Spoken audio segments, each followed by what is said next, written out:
He lit up every stage he touched. He gave us anthems that defined generations. And now we say goodbye to a rock and roll legend. Rick Derringer, the man behind rock and roll, Hoochie Koo, and so many unforgettable moments in music history, has passed away at the age of 77. Rick Derringer died on Memorial Day, peacefully, after being taken off life support.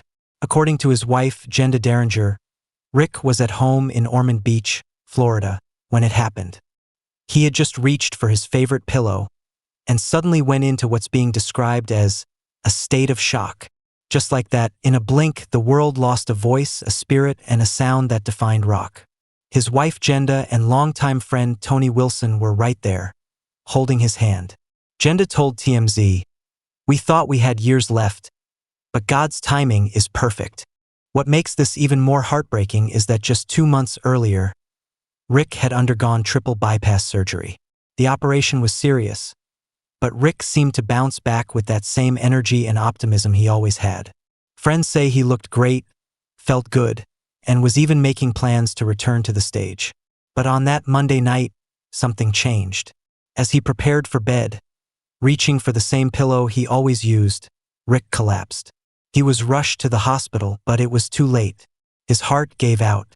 Rick's journey into rock history began way back in the 1960s with the McCoys. At just 17 years old, he helped launch the hit Hang on Sloopy, which soared to #1 on the charts. That song became a cultural phenomenon, and Rick, he became a star.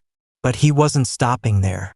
In the 1970s, Rick Derringer went solo and gave us one of rock's most electrifying anthems, guitar rock and roll Hoochie Koo.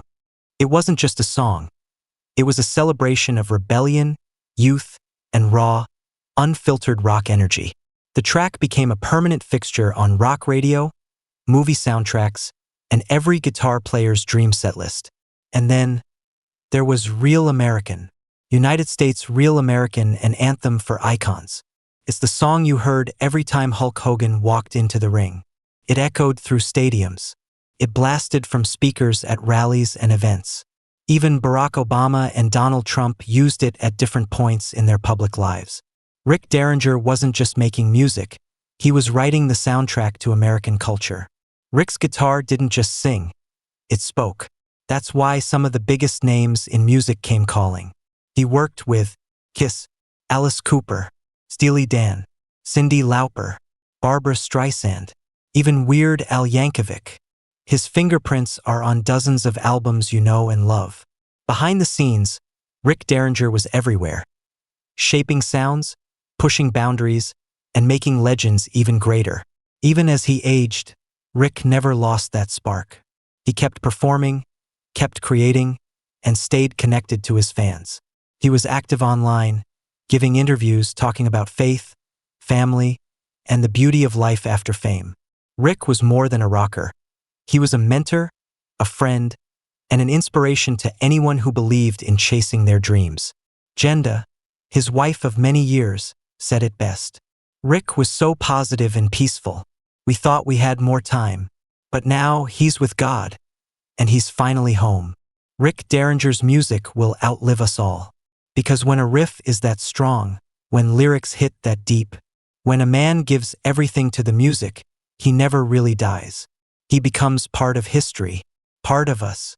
Rest in peace, Rick Derringer. Thank you for the music. Thank you for the memories. And thank you for rocking our world.